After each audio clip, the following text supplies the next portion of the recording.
Hello. Hello. Oh, there we go. Okay. I couldn't get my audio to turn on. Hello, Hi, hello, Miss hello. Karen. How are you?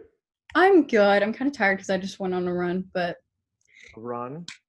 Okay. I mean, I that's good. showered. That's good. We need to be sort of Yeah, I active was during worried this. because I was on my run and then I was like, oh gosh, I have to get back and shower before the class starts, but I made it. Well, your So, mom texted me, was like, she doesn't have the link. And I was like, no, she does. I swear. oh no, Nathan, how are I you, asked man? Leah, I asked Leah and she I'm sent good. it to me. So Yeah, where's Leah? I don't know. She just texted me the link like 2 minutes ago. Okay. So she's like aware of it, Okay. I guess. Good. Good. This is typically like the hardest part during like first day class. It's like everyone's sort Yeah, of I did. falling in and making sure everyone's all on time. I also have the Macbeth virtual production right before this. So I'm like, Who's so in much that? stuff. Quite a bit of people actually. It's Madeline Colzer, Paige Murray, Okay. Sophie Skaggs, um, I don't know why I'm blanking right now. It's okay. That's so bad. I literally just had them just now. It's okay. Parker Lindsay. I love Parker. Yeah, he's I awesome. only know Paige and Parker, and I love both of them. But Ethan I'll have Walker to watch is in it. He's pretty it. good. I love Ethan too. Yeah, we have quite a bit of people. I need more. So if y'all like Macbeth at I'll all, join. Shakespeare. Anybody like Shakespeare? Well, hopefully y'all are in I'll here. join. You know? Yeah. No, absolutely. We still need spots that are covered. We need like, I cut the show, which if you don't know Macbeth, it's not an easy show to cut. It took me like 2 days to cut that show. And I cut it for 13 people, and then I went, that might be pushing it. So I'm able to do the show with 10. We have 7 now. What's up, Leah? Hi. How are you? Okay, how are you? Good. It's been a minute. It has. How have you been? Everything all good? Yeah. Yeah? I have all my Shakespeare stuff ready. Yes. Oh, Folger, of course. The best. You know it. Yes. If y'all know anything about, especially the translations, there's either a Folger edition or the Arden edition. There's Oxford and stuff like that, but the real permissible one that we use, especially in the United States, is Folger. Have you heard of the Folger Library in Washington, D.C.? It's the they have the largest, acquiring of first folios. And if you don't know anything about first folios, it's literally the first time Shakespeare's stuff was printed in the book form in the early 1600s. And we're actually going to dive in that today. Today's sort of like the history lesson and getting to really sort of understanding Shakespeare, who he actually was, why he actually wrote the things he wrote, and essentially really to get to know this person who's essentially, I mean, he's infamous. He just celebrated his 456th birthday this last month. And for the world to go crazy about it is remarkable. I don't know any other writer that actually has that status. Maybe Christopher Marlowe, but even then, Christopher Marlowe is he's sort of a downhill kind of guy, unfortunately. But welcome.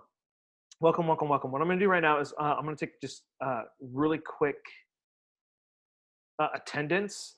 And if you've ever done class with me before, I'm horrible at it.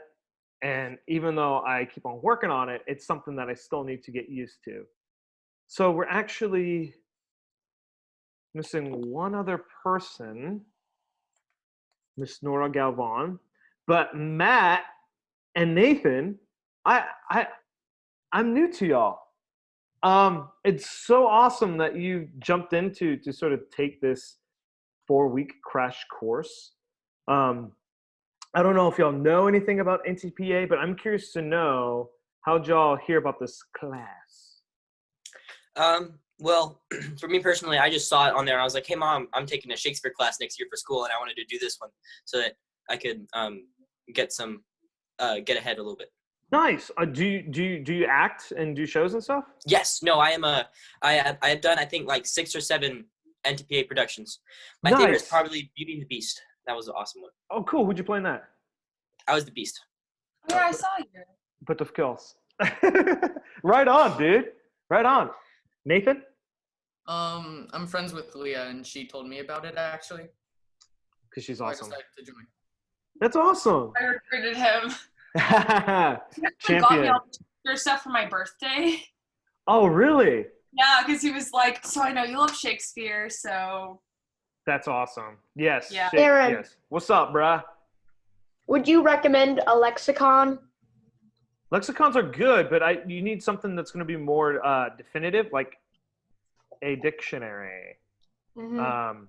Especially when it comes, Shakespeare literally invented most of his words, and that's why it's sort of really hard, especially when it comes to scansion. And we'll talk about all that jargon later. Okay? That's insane. He just invented words. So He cool. did. It's insane.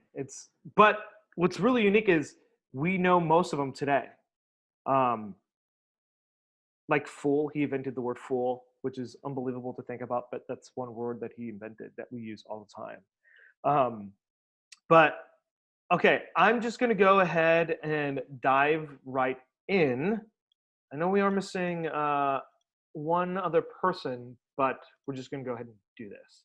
Okay, so today, again, is going to be like a breakdown of who Shakespeare was and what I essentially want, especially from this, is to, in this class, is to get a formal understanding of who he is, what a colossal person he has in our today's world, especially in the English-speaking culture, and the fact that everything is still free domain with him, and that we don't pay a price to actually do his work.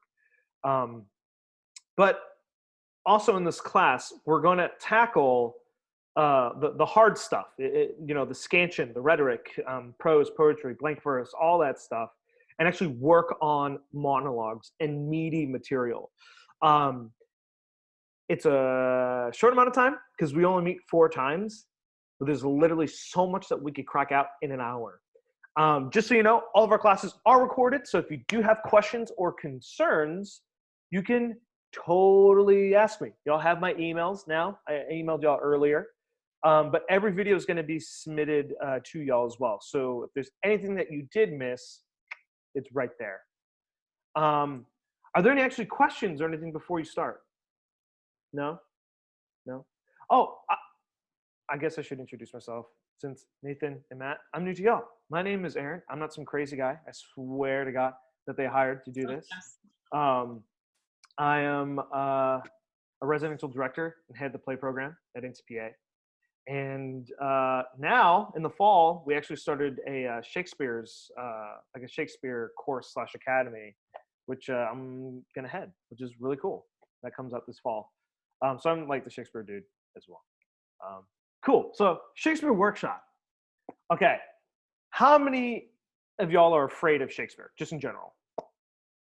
Raise your hand. What? How many of you are afraid of Shakespeare, just in general? I wasn't sure if you said like new or familiar. I don't. Even if you're I have familiar. read 2 of his plays, and I liked them both, so I'm not that afraid of him. I love it. I love it. Taylor so-so. Nathan? He's like, I don't know.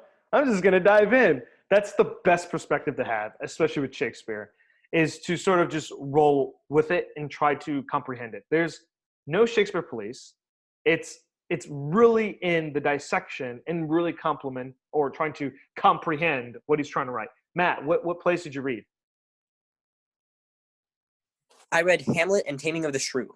Oh, nice. Those are really good shows. I also did- saw Hamlet.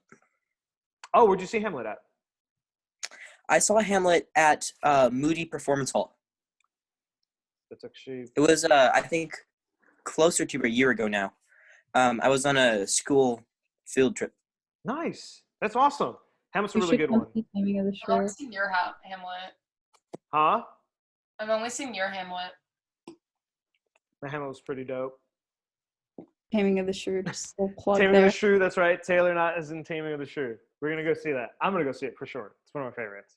But Wish I actually, could do the same weekend assignment. Not Uh, anymore. True. what do you but mean not it anymore? could be. Well, we're moving it we're moving it again because of, Yeah.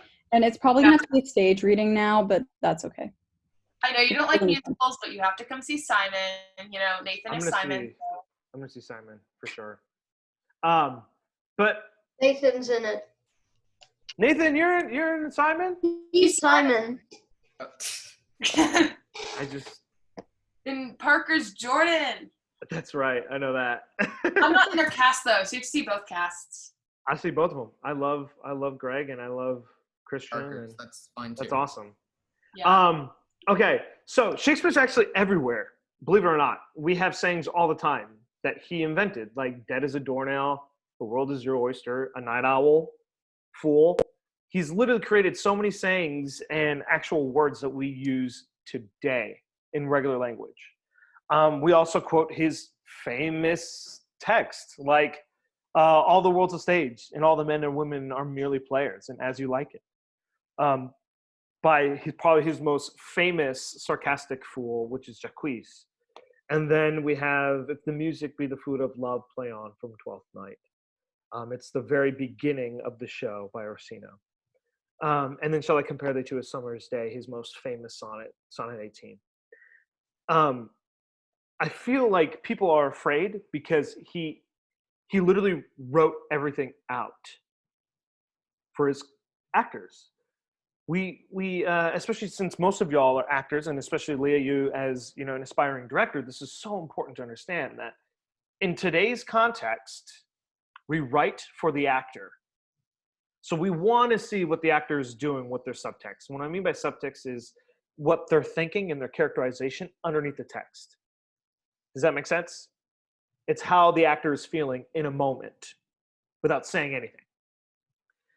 Whereas in Shakespeare, this dude writes everything for everyone. He leaves no stone unturned. And for us, that's a blessing.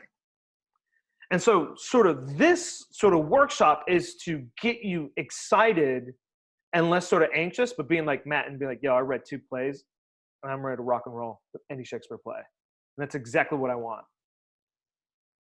Let's move to the next slide. Oh, it's a click. Okay. So William Shakespeare. He was born on April 26th-ish.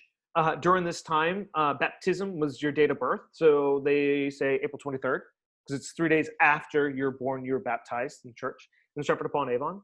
And he died from fever on his birthday, 1616, apparently. That is also not sure, because the death certificate, again, is 3 days after the death from the church. Not many people knew what he died of. They say fever, but at the time there was no influenza or any pox that essentially was happening during that time. He was actually born during the smallpox, and he survived that. His whole family did. Many people think that he grew up in actual sort of impoverished circumstances. That's absolutely not true.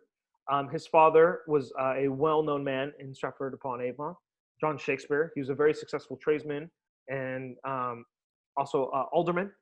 And his mom was actually a daughter of a gentry, so actually someone from the royal court during that time. So he actually was pretty well wealthy, especially from his father's side. They had a lot of small businesses and stuff that he paid, and he actually ended up being someone of high standard in status in Stratford upon Avon before John Shakespeare actually passed away. His education, and this is why there's a lot of sort of scrutiny behind Shakespeare and his work, is there's no evidence of him going past grammar school. And if you know anything about that, that's literally elementary school in the United States today. And in fact, there's a lot of evidence of him not being able to write, because the alphabet was actually not copyrighted until 1604 in England. And so he actually many people couldn't write. believe it or not. They could read, but they couldn't write because letters were changing so much. And so many of his documents throughout his life, he had 6 separate signatures that he would use. Ultimately, the last signature that he used, you would find today printed in all the folios, is the one with actually William Shakespeare spelt the way it is today. But he would add E's, hyphens, no, like 1 L to his first name, no I. We'll see some examples in a second. But he was married really early on to Anne Hathaway, different Anne Hathaway. And they had 3 children. And they were baptized. Susanna, the eldest, was baptized in 1583. And he had twins, Hamnet and Judith, baptized in 1585. Hamnet, unfortunately, passed away about in Shakespeare's unknown years when he was in London.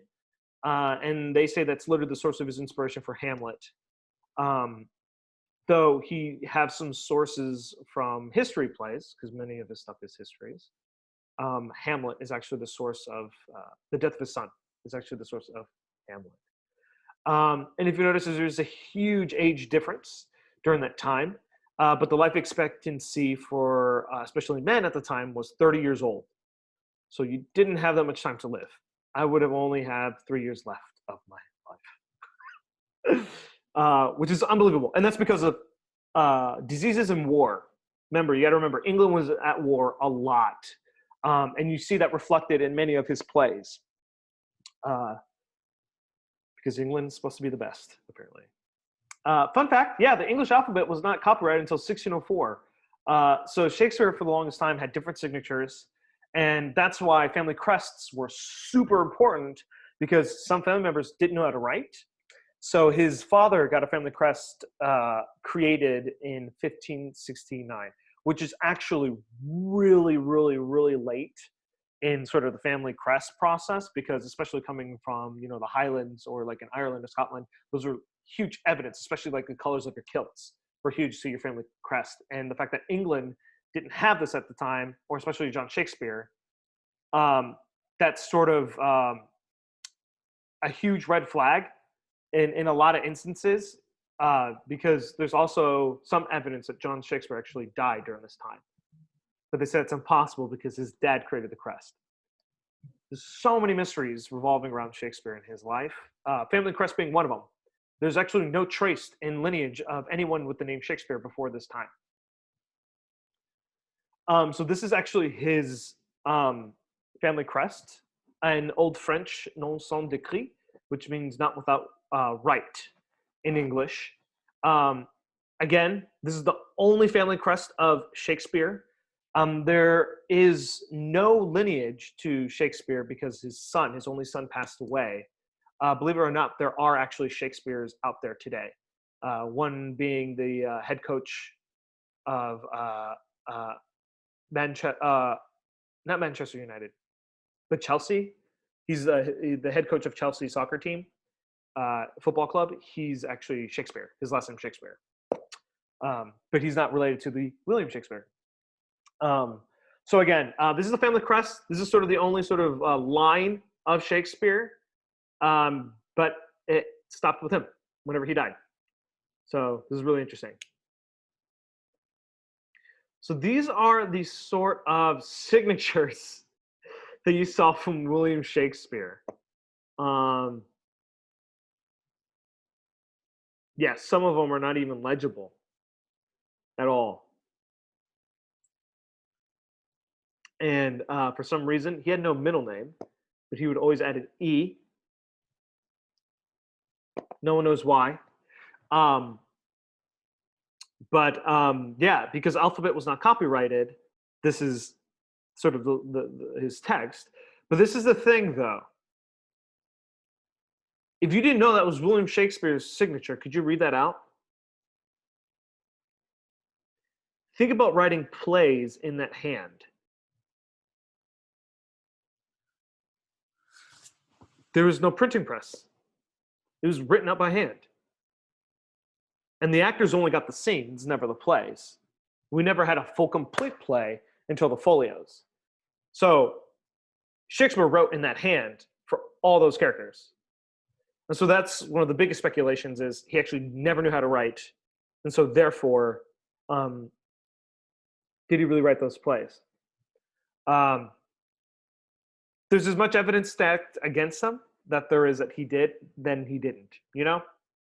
Either way, he got all the publications. So he did something right. But yeah, so these are his 6 signatures. And the ultimately one that they winded up with is this one on the top. So if you read any of the folios, it's literally this one up here. Whether or not that's his true signature, no one knows because he was dead when the folios were published. Many say that it was actually Richard Burbage who forged his signatures because that was his top actor at the time. But also Henry Condell, who owned the printing press and was also a local actor. So there's shrouded in mystery of his signature as well. So what's important, especially about Shakespeare, is the theater scene in the late 1500s. The very first permanent theater in London was literally called the Theater. Not too hard to really forget. But it was owned by, and operated by James Burbage, Richard Burbage's father. James Burbage was actually the very first known actor in London, and he is actually what is that? Go away. What is happening? There. What?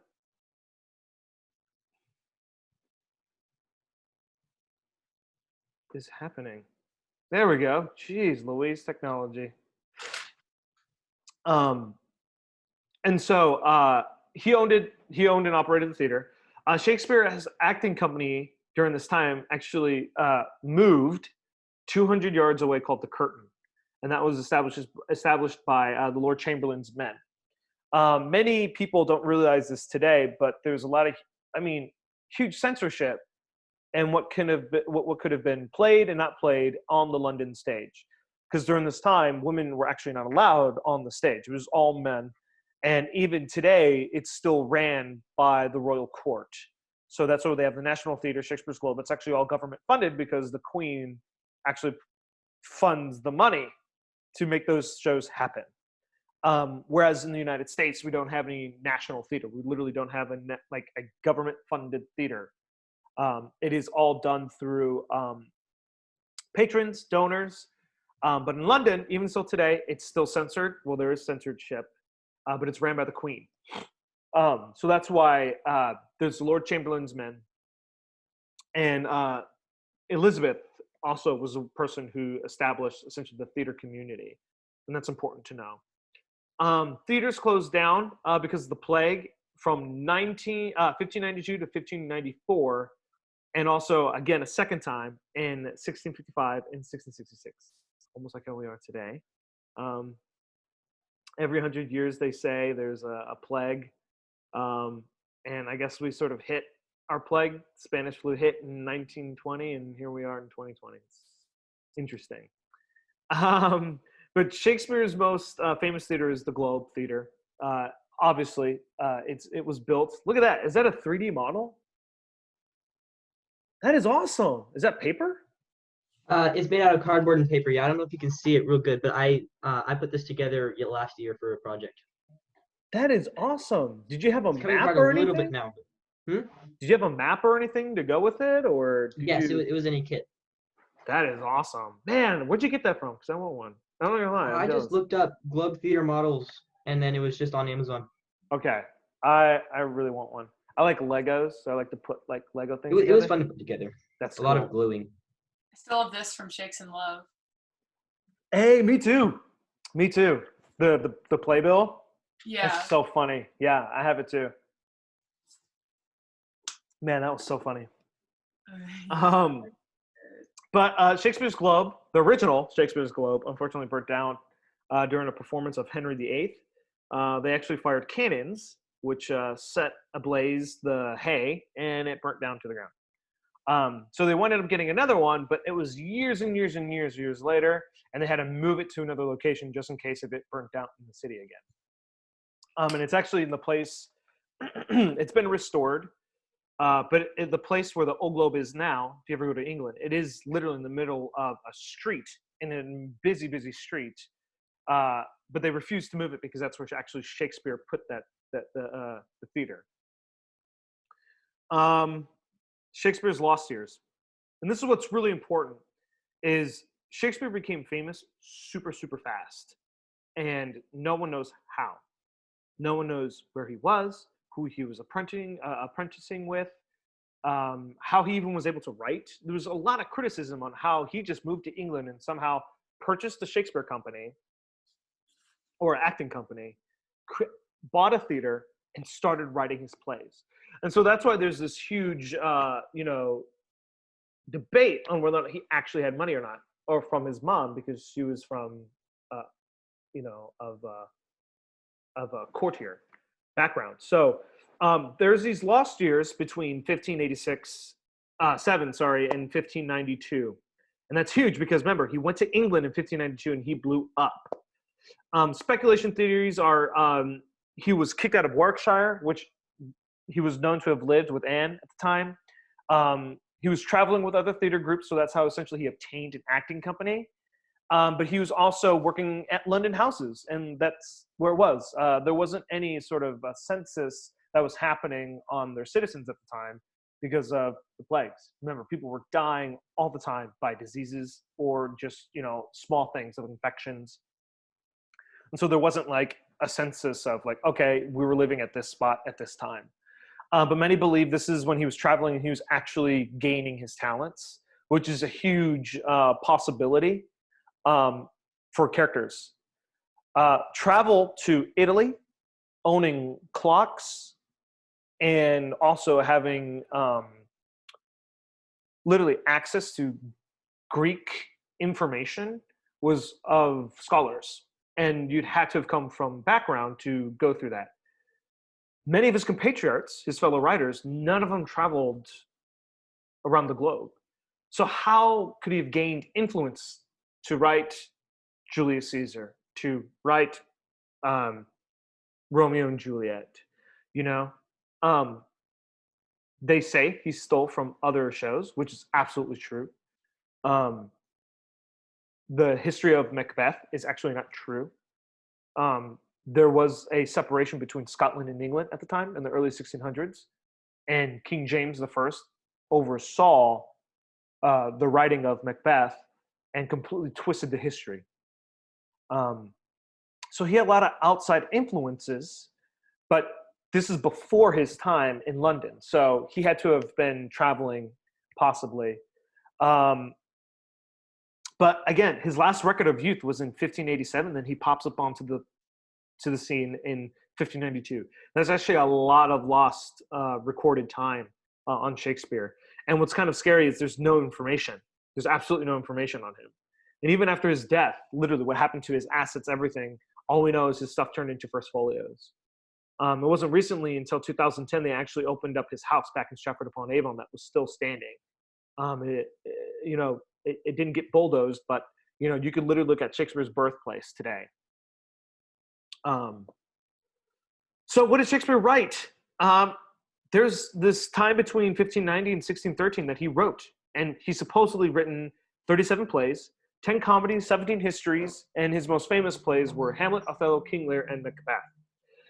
Fun fact, and you can see this at many other Shakespeare companies, and especially throughout the state of Texas, is colored flags for each play that you're about to go see. Red meant history, white meant comedy, and black meant tragedy. And they're still used today. Typically, and if you go to Shakespeare festivals, have you ever been to a Shakespeare festival? No? They are fun. They start early in the afternoon. So around 2, you have your matinee. That's probably going to be a tragedy. So you start with the tragedies and histories first, and then by the time at night, you do your comedies. And every time a show's about to go up, they raise the flags to let you know. And so many companies still stay true to that today. They actually say he wrote over 40 plays, and there's long lost plays that have actually been recently discovered, literally written in the hand by Shakespeare. One is Double Falsehood, Love's Labour's 1, and The History of Cordelia. The History of Cordelia is actually the English version of Don Quixote. and it's actually being completed today. And the Shakespeare's Globe plans on doing it in 2021, which is very exciting because it was missing pages. So they actually completed his show for him. Love's Labour's 1 was actually produced in mid 2013. And that's the sequel to Love's Labour's Lost, if you know that famous play. It's one of Shakespeare's very first love plays, and it's a huge comedy. And Double Falsehood, which is actually the very first one they produced because it was actually completed. They say there's actually many, many, many more that are still lost. They just can't find them. But think about finding those lost plays. Could you imagine? So like, he actually didn't complete this, but this is his play. I will lose my mind. Oh my gosh. So, I mean, to even try to put these into commission, it's very difficult because they want to stay true to Shakespeare, but no one, you know, if you know Christopher Marlowe, that was like his right-hand man. There's these collections that are now sort of stripped away from Shakespeare, but it's Henry's VI, Part 1, 2, and 3.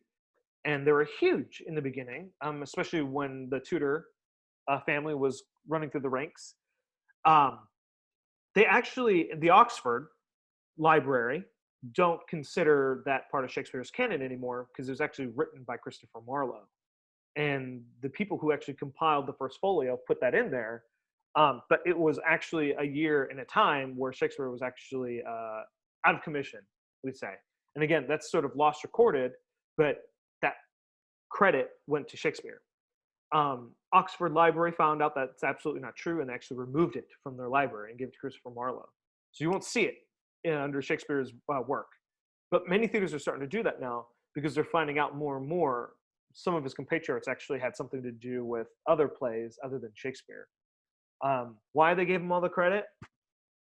No one knows. So what is Shakespeare? How do what does it mean? We're sort of tapping on what does it mean to sort of be afraid of Shakespeare? What does that mean? I'm curious to know when you pop open Shakespeare and you see like a big monologue from like a chorus or, you know, the beginning of Richard III, what pops into y'all's heads? Oh boy, here we go. I love it. Are you about in the beginning trying to understand it and you stop halfway through? Or do you try to read it all the way and then you go, well, I didn't retain any of that? I read it slowly and then I start like breaking it into chunks and then like work a little bit at a time and just make sure I fully understand it before moving on. That's a great strategy. Absolutely. Because Usually, yeah, no, go for it, Taylor. I like found this like it's a new brand of Shakespeare books where they're like really big books. So you can write a lot of stuff in the margin because I like to annotate and highlight. And so usually I just like work through scenes at a time. And so then if I get to like a monologue or something, I'll just go through it. And as I'm going through, highlight stuff. And then right next to it, like what it means if it confuses me. And so kind of like right next to it, my own little translations and paraphrase. Mm-hmm. Mm-hmm. And Nathan, you had your hand up before. What were you going to say? I haven't done Shakespeare, but with monologues in general, I try to do like a thought association thing where I go like, this is connected to this, so I have to say this after this. Y'all are already way ahead of the game, which is absolutely true. There is really no difference. There is no difference. There's no rule book on how to sort of approach Shakespeare. And that's why people do put some stuff in place to help guide you at least. Because again, there's no such thing as a Shakespeare police. And it is ultimately up to the actor to be as clear and concise and comprehensive as possible. Because one thing that we know, first and foremost, is he was actually famous for his sonnets before his plays. And so that means, though, that he was a poet before he was a playwright. And you will hear countless people write, and he did too, is he would call himself a poet. He would never say the plays by William Shakespeare. He would literally say the poems or poetry by William Shakespeare. And he was adamant on that. because that's how he wrote. He wrote from love, and he thought that playwrights were crass, disgusting people. He had this huge battle between Christopher Marlowe. He was an up and coming playwright because he talked about you know, sinful things and what is it like to live in that realm of not believing in things and living sort of like this crazy rocker nutty lifestyle. And his plays were being produced while Shakespeare was getting pushed to the side. And so he always thought that playwrights were just garbage. So he wrote everything in poetry form. So he intended all of his works to rhyme. And that's what's important. We're going to dive into very specific breakdowns. And those are poetry, prose, and blank verse. Okay? Shakespeare's work was never intended to be read. It's supposed to be performed. And even now, with these virtual reader series that we're doing, especially with Macbeth, it's all about the acting. It's all about the engaging. If you saw the Hamlet, everyone was engaged the entire time. They focused on the language being the priority, not let me show you my acting. Because that's true. Remember I said before, I made the comment, Shakespeare wrote everything out for the actor. That is huge to remember. We have to trust his text. And that means we get to sort of relax just a little bit and ride that wave of language because it is beautiful. He writes in crazy allegories, but when you can comprehend those and be able to tell it specifically what that is, that's where the magic happens. Because every Shakespeare actor needs to know what they mean and mean what they say. That is imperative. How many times have you seen people do Shakespeare or read Shakespeare and have no clue what the hell they're talking about? All the time.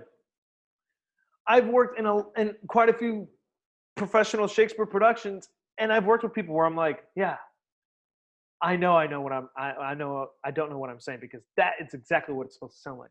They know exactly what they're saying. They broke it down. But sometimes I don't. We need to. Those little habits that you have to break down the text and language and thoughts, characterization, that is huge. Those don't go away. In fact, you do more of it because in Shakespeare, you talk more. There's more text in Shakespeare than there are in actual contemporary plays today. So you really have to be on top of your game whenever you're dissecting the text. Because every character in Shakespeare's plays are real. Many people didn't see them as real, and many people today don't see them real. They are as real as you and me. It just takes practice to develop the language and essentially the tongue for the text. That's all it is. And with these workshops, I'm gonna hammer these out. So how do I act as Shakespeare? He didn't sound like that, but there's some wonderful links here that we're gonna dive into. Okay. And I sort of want to wait for the next class to do that, just because they do take quite a bit of time to sort of fledge out. But I'm going to give you some resources. And Parker, you sort of hit this already. There's this wonderful dictionary that you can get called Shakespeare's Words. And it's by Ben and David Crystal. Now, this is like, why am I going to buy this big dictionary? Well, we talked about that, hey, he developed most of his text. He literally created most of his language. Because remember, especially the English wasn't copyrighted until 1604. So people were just making stuff up all the time and literally how to spell things. So there's this, where are you? There's this website that is very, very, very, very beneficial. That's going to help you, especially in this class. And it's called Shakespeare's Words. Guess what? It's literally David and Ben Crystal's entire dictionary online. And the reason why I am a huge fan of these gentlemen is because they are the leading Shakespearean scholars today. They actually found the original pronunciation, OP, how they actually would have spoke back in the time. And they actually fledged out every single word that Shakespeare has ever created and every single show. And they also do the allegories in the thesaurus. They break down the analogies for all of their text. How many of y'all have a Shakespeare monologue? Mm-hmm. Awesome. So that's going to be your homework for next class. Is I want you to look at either these 3 shows, okay? Twelfth Night, Macbeth, or Hamlet. Okay? Twelfth Night, Macbeth, or Hamlet. And I want you to bring a few to the table. If you don't know, bring a few to the table. We have a whole week, okay? And that's the thing, is the only way, especially even if you're comfortable, the only way that you're going to really start develop a language for this text is being immersed in it. And so that's why, especially if y'all have time on Mondays and Wednesdays to actually jump into a production where we're diving into the text and actually the characterization of each role in story, definitely look into signing up for Macbeth, because we're doing the full length, and we meet twice a week, Monday, Wednesday, and it's another opportunity to just add not only a credit, but to really start developing the fundamentals of being a Shakespeare actor. Because if I wish I was introduced to Shakespeare at y'all's age, and not only just the mystery of it, but the language. I honestly am taken back all the time of how effective and potent his language is. If you ever read Sonnet 18, "So I compare thee to a summer's day, thou art more lovely and more temperate," it is the most beautiful, beautiful poem ever written. That's why you see it all the time. It's literally everywhere. Rough winds do shake the darling buds of May. You hear it in all of his work. You have, look up Sonnet 73. And Parker, you're already doing this, but look up Sonnet 73. It's a different tone. It's a different style of his writing. And it's at the end of his life that he's actually starting to write more romantic, intimate, and also very sad sonnets. We forget too that Shakespeare lost everything. His kids died before he did. He never saw his wife, who was in Stratford-upon-Avon, and he was in London. He only moved back to Stratford 3 years before he died, but he actually never lived with his wife. So with it being a lovely marriage, that's speculative, right? We could see almost to no relationship to anybody but him trying to be a writer. And all he had was his works, his poems. And he was literally ahead of his time. If you read, Dr. Faustus, I don't know if you ever read Dr. Faustus by Christopher Marlowe. It's this guy who just sells his soul to the devil.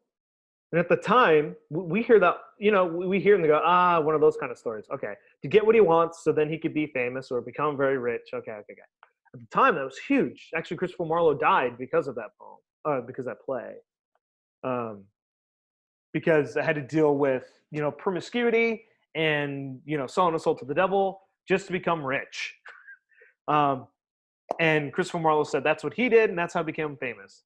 He didn't get far saying stuff like that, especially in London, and it being, under Christian rule. But that's going to help you. Those sources are going to help you, okay? So make sure you look at Sonnet 73. Pick a monologue from either one of those 3 shows. And I want you to look. I really don't want to be like, and here you go, Nathan. Here you go, Matt, Leah, Taylor, Parker.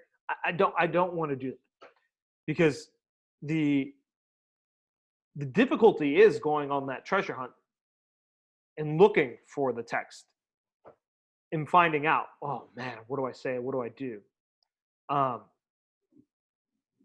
Just to start,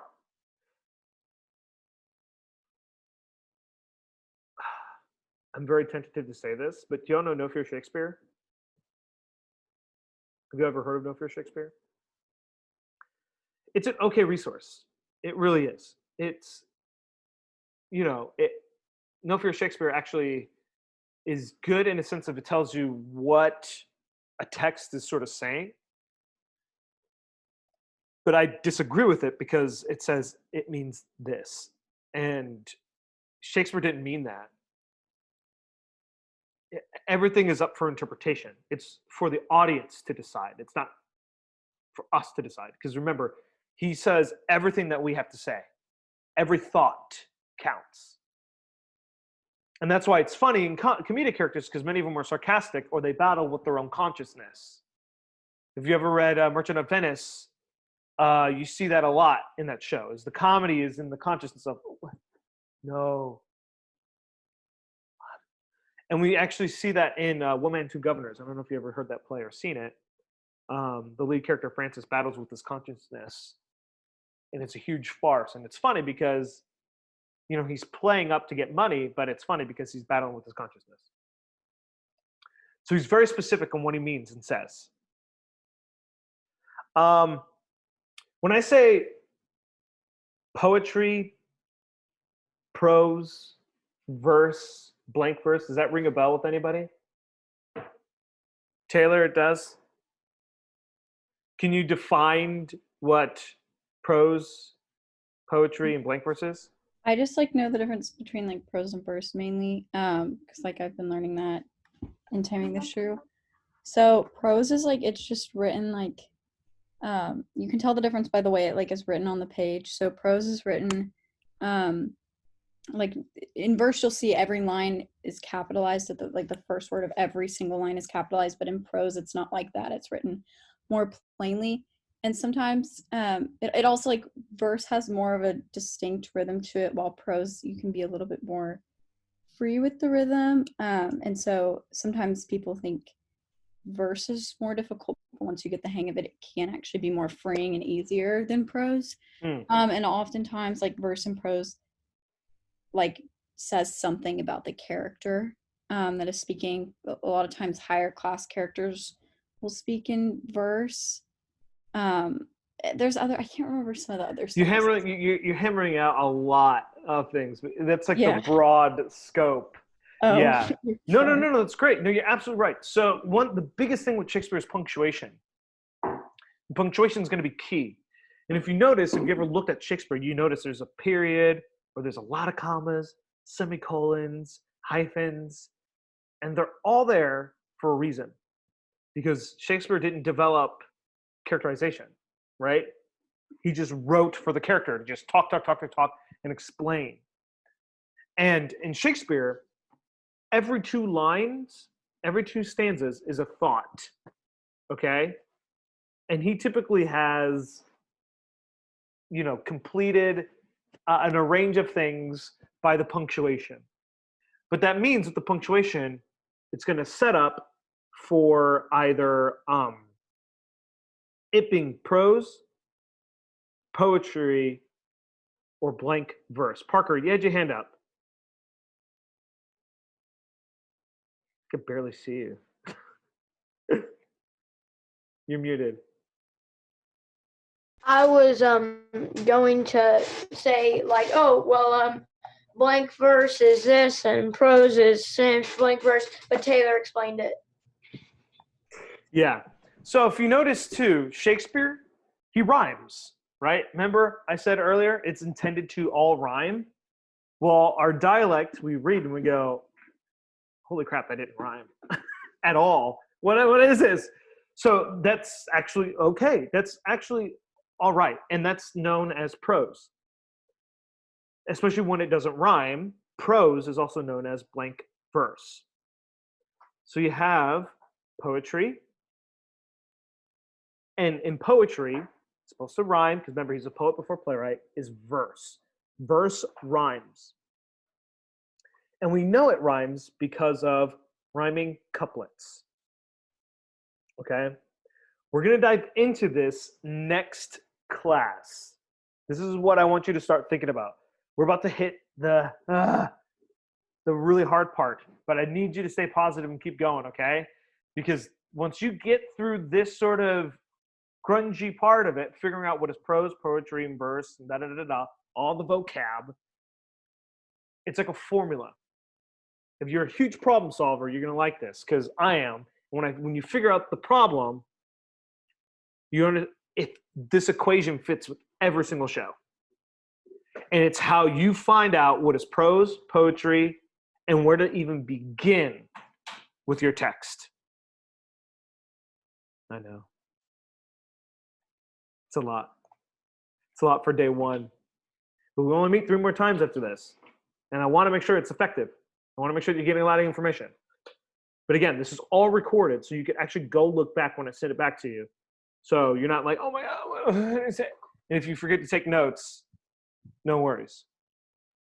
Now, are there any questions so far? I know it's a really heady day. And I'll send you that PowerPoint as well. It's not much, but it's some cool information. So what are you going to do for next class on Monday? Someone raise their hand and let me know. Leah, nice. Thanks for volunteering. What are you going to do for next class? I was thinking Macbeth. Also, who else do you need for Macbeth? More the merrier. They're all really good roles. Like I cut down all the little small stuff. I literally, if I could get 3 more actors, I'm happy. We have up to 15. We could get 15 actors in there. We're at 7 right now. At 7. Yeah. But that'd be awesome. That would definitely, you definitely should. That cutting was a pain to do, but I'm super excited for it. Yeah, I'm probably gonna do something for Macbeth. I also have Hamlet, but probably, what was it, 12th Night? I don't have that, so I'm probably not gonna do that. But okay. So you're gonna try to find a monologue. No, find, not try. Find a monologue from either Macbeth, 12th Night, Hamlet, and also look at what? Sonnet 76. Dictionary thing. 73. Sonnet 73. Oh, that, yeah. Sonnet 73, not 76. Yes. And yeah, really get comfortable and I'm interested in knowing where you grab these monologues from. Because that's the thing too, is I'm sure some of y'all looked up monologues at times on the computer and it's like really good monologues for teenagers. Enter. Here we go. And then you memorize it, and then that's your monologue. So I'm interested to see where y'all are pulling your Shakespeare, because it is free domain. But I'll tell you one thing. Some people cannot cut Shakespeare because they don't know what's prose, what's poetry, how to scan, and they lose all of the vital information, which is a problem.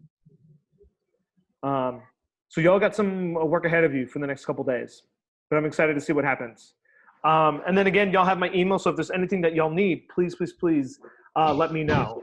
And then again, if you're interested in Macbeth, sign up for it. It's going to be a lot of fun. You do a whole production at the end of the 4 weeks. It is a lot of work, though. It is another additional work on top of some of your finals that you are finishing up. But it is Reader's Theater, and Hamlet was so good. Parker. Would you want the monologue to be mostly verse or mostly prose or anything? Anything. I'm interested to see what you bring in. Because this is the thing, is you know how to scan, okay? The thing is if you don't know how to scan, you're just going to pull something. And the hardest thing about Shakespeare is it's all interwoven. If you don't know how to know what you're looking for, it's all going to look the same. And that's why I really want y'all to just find a monologue and us work on the monologue because it's going to be okay. There's no right or wrong. Remember I said there's no such thing as Shakespeare Police. There's literally not one bad piece of text that he's written in any of his shows. I'm telling you that right now. It's just, how do you approach it? How do you look at it? How do you breathe life into it? And that's what we're going to work on. Yeah? Bull. Anything? No? Leah? High five? No. Oh. So I've been reading Midsummer. I'm getting close to finishing. This is kind of off topic, but Christian, I'm doing Christians, so is Taylor. And I need help finding a monologue because I'm a little bit lost. But I think I'm like getting close to figuring out whatever the heck Midsummer, like, it's just kind of confusing because they're like, oh, this person falls in love with this person and they fall in love with this person. Yeah, we it's should insane. FaceTime and talk about it. Mm-hmm. We should FaceTime and talk. We could dive into that too, outside of class. All right, y'all are awesome, man. I can't wait for next class. I'll see y'all. Have a great week. Yeah, bye. Later. Mr. Aaron, I emailed you about possibly doing like lessons again. Yes, So I've been so busy. I meant to send it. No, during you're lunch totally today. good. I just wanted to let you know because it's like you're probably getting a ton of emails. I'll email you back. I promise. Okay. Thank Also, you so much. Not to flex, but like